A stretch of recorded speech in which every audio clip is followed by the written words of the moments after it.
Hello and welcome to another Common Core Algebra 1 lesson by eMath Instruction. My name is Kirk Weiler, and today we're going to be doing Unit 3, Lesson number 6 on the average rate of change. This is a very important lesson that's going to show up a lot in future lessons. So, before we begin, just as a reminder, you can find the worksheet and a homework assignment that go along with this video by clicking on the video's description or by visiting our website at www.emathinstruction.com. Also, don't forget, on the upper right-hand corner of every worksheet are our QR codes. Scan those with a smartphone or a tablet app, and you can be brought right to this video. All right, let's begin. Remember, the whole idea of functions is that we are modeling outputs compared to inputs, right? Functions are rules that change inputs into outputs. Often what we want to do is measure how fast an output is changing as the input changes. Okay, that's known as a rate. So what we're going to be getting into today is called the average rate of change. On average, how fast is the output changing compared to the input? I love the first exercise, so let's jump right into it. Max and his younger sister Evie are having a race in the backyard. Max gives his sister a head start, and they run for 20 seconds. The distance they are along in the race in feet is given below, with Max's distance given by the function m of t and Evie's distance given by the function e of t. All right? Now, one of the things that we're supposed to be able to do in Common Core math is interpret statements that kind of look like this. M of 12 equals 30. How do you interpret that? What would you write down? Pause the video now and think about that a bit. All right, well, let's take a look. Remember, this is the input, and this is the output. All right, so when the input is 12, and this x-axis or t-axis goes by 2, then the output here on m of t is 30. So what that means is that after 12 seconds, Max, whoops, I should probably capitalize his name, Max is 30 feet along in the race. He's 30 feet along in the race, okay? Maybe he's 30 feet in front of the starting line, okay? Letter B, if both runners start at t equals 0, right, which is right here, how much of a head start does Max give his little sister? How can you tell? All right, think about this for a second. Pause the video and see if you can see how generous Max was in this race. All right, well, let's take a look. Max starts at 0.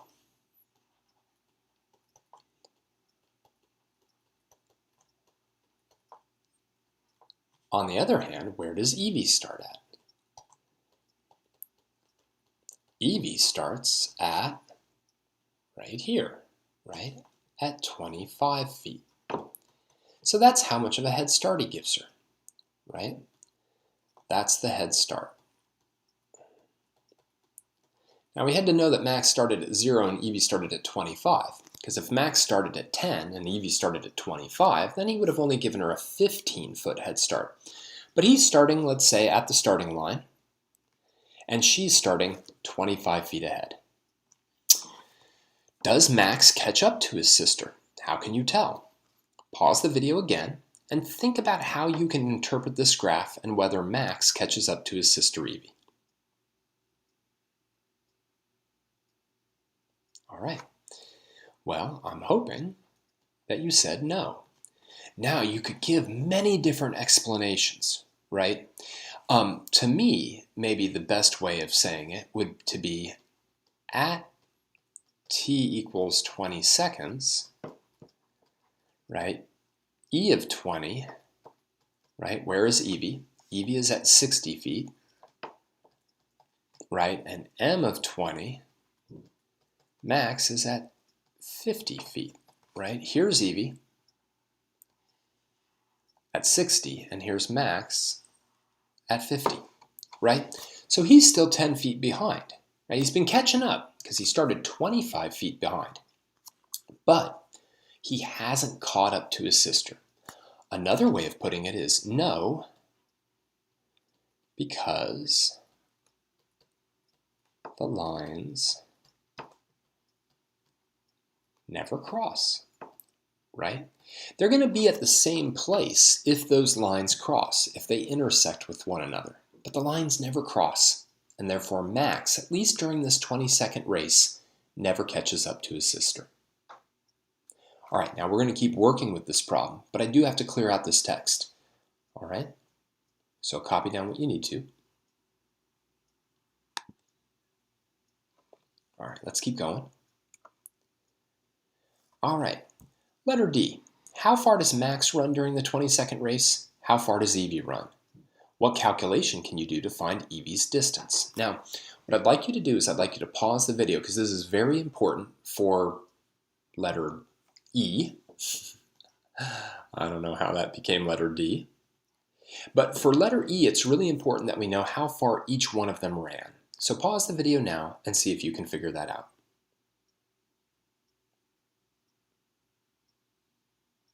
All right. Well, let's just keep track. Max starts at 0, ends at 50, so he traveled 50 feet. Evie, on the other hand, well, she starts at 25, and she ends at 60. Now, what that means is that we have to do a little bit of subtraction, right?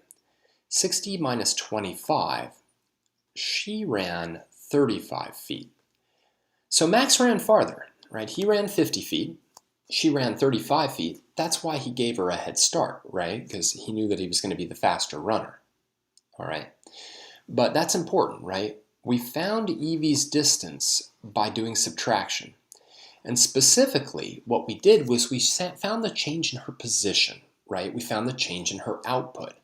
She started at 25, she ended at 60, and we subtracted the two to figure out that she ran 35 feet. So finally, in letter E, it asks us how fast do both Evie and Max travel? In other words, how many feet do each of them run per second? Express your answers as decimals and attach units. Okay, so I'm gonna ask you to pause the video right now and try to come up with their speeds. I think intuitively you're going to know how to do this.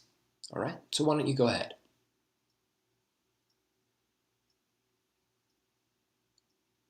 All right, well, let's go through it. Now, just a real world example that's very simple. If I told you I had traveled 100 miles in 2 hours, then my speed would be 100 divided by 2, or 50 miles per hour. Max traveled 50 feet in 20 seconds, so he traveled, if you do that division, 2.5 feet per second. Right? Every second that goes by, he travels 2.5 feet. Evie, on the other hand, traveled 35 feet in 20 seconds. If we do that division, it's a little bit uglier. We get 1.75 feet per second. Both of these are what are known as average rates of change. Average rate, we'll put S on there, rates of change.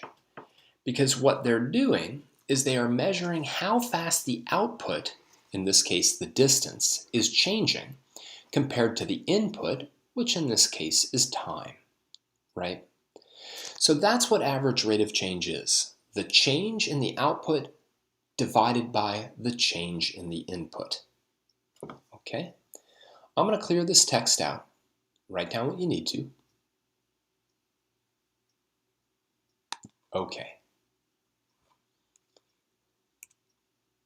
Now, exercise 2.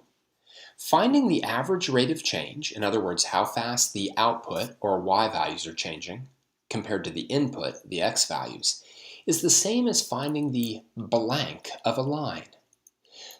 I'm hoping that this whole process feels kind of familiar because it's something you've found with a line before. Pause the video right now and think to yourself, finding the change in y divided by the change in x is the same as finding what? All right, well, from a lot of previous experience, especially last year, that is the same as finding the slope of the line. All right, so I'm going to introduce you to a formula for finding the average rate of change of any function, and it's going to look probably a little scary. But I don't want you to forget that all we're really doing is finding the slope between 2 points. Okay? So I'm going to clear this text out. Then we're going to tackle this ugly looking formula and try to make sense of it.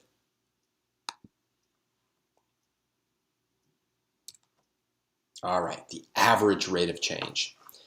For the function y equals f of x, the average rate that f of x changes from x equals a to x equals b is given by f of b minus f of a divided by b minus a. All right, I want to illustrate this just for a moment on a graph. Okay, so I'm not going to even draw anything in. We got a, right? And then at some point, we've got some point, and we have its output, f of a. Remember, this is a y value. Well, okay, that didn't help. Let's try that again. This is a y value. Right? Specifically that one. Then you got some other point,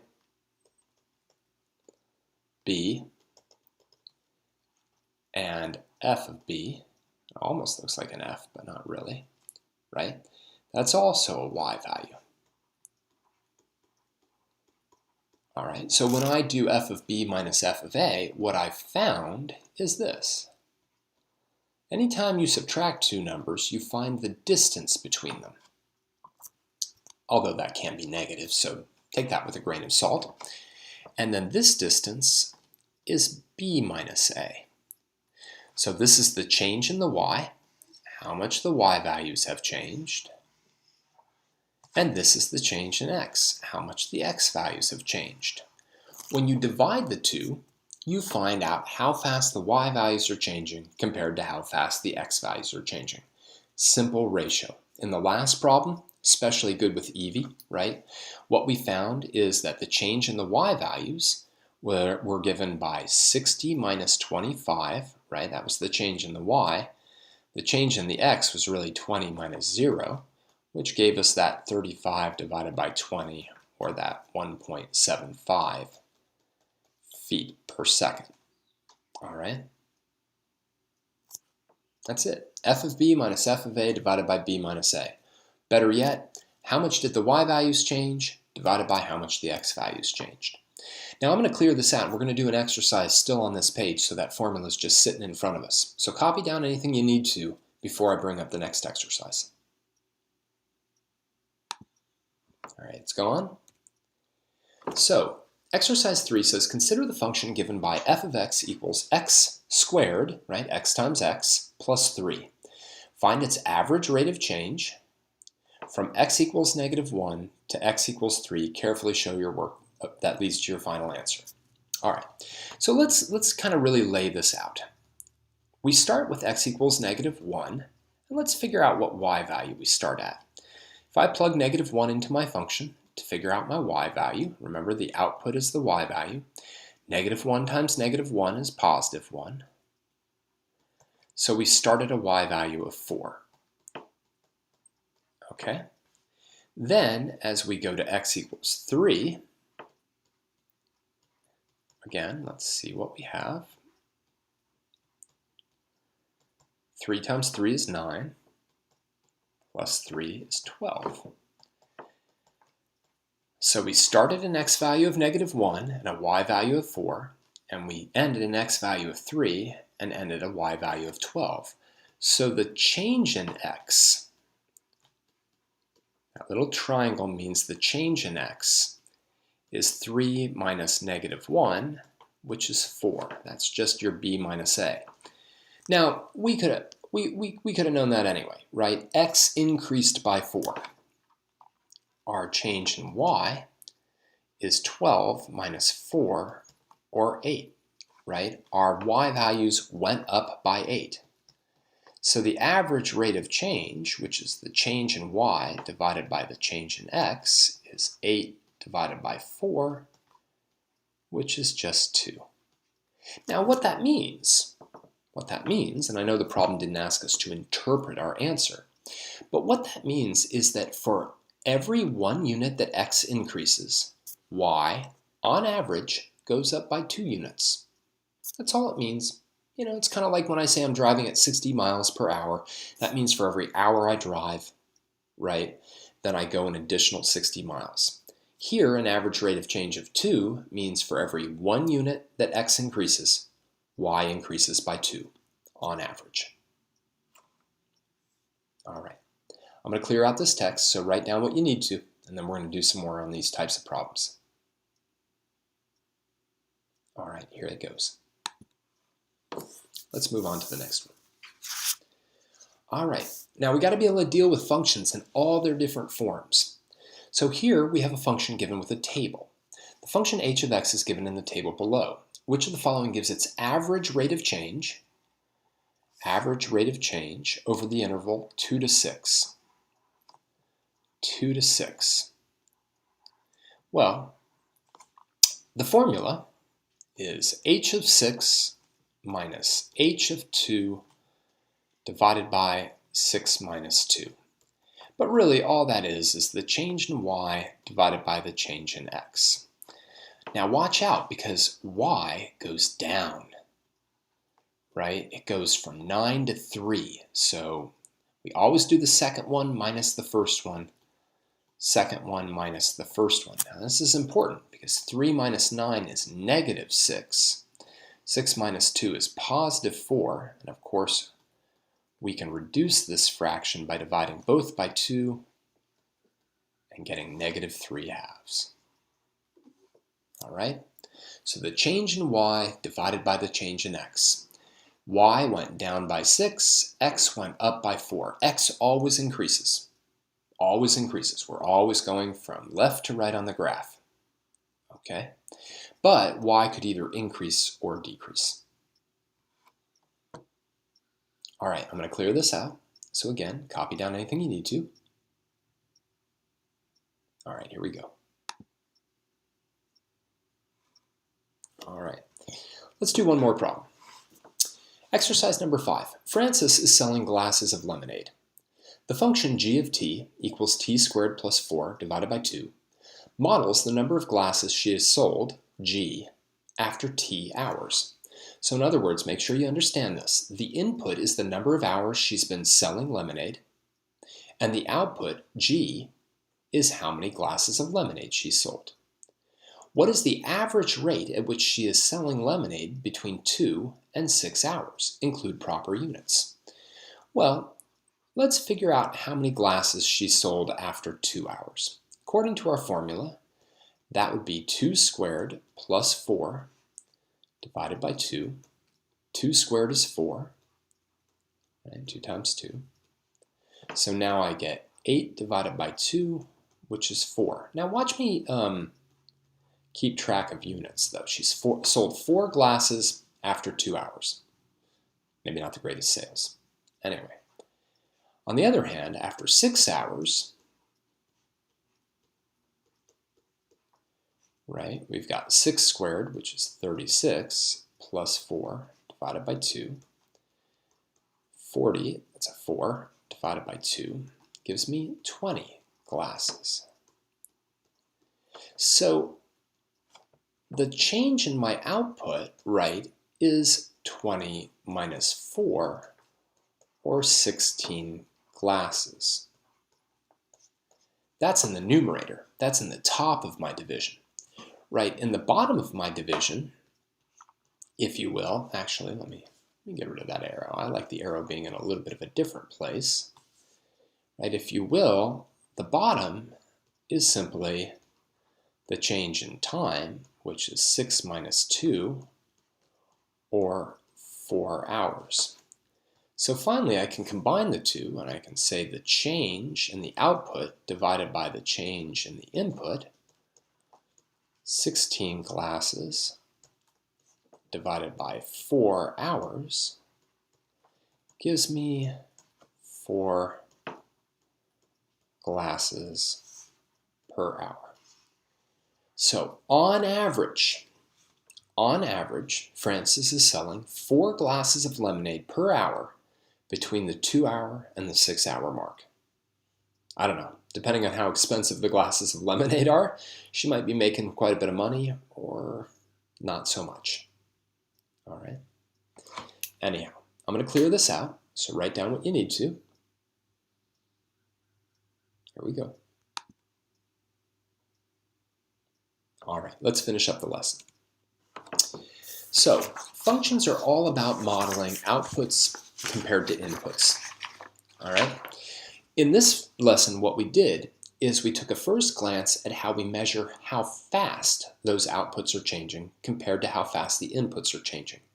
And we do that by measuring how much the output has changed and dividing it by how much the input has changed. That's called the average rate of change. And you're going to get a lot of practice on that, obviously, on the homework set, and it's going to pop up from time to time in the rest of our lessons. But for now, let me just thank you for joining me for another Common Core Algebra 1 lesson by eMath Instruction. My name is Kirk Weiler, and until next time, keep thinking and keep solving problems.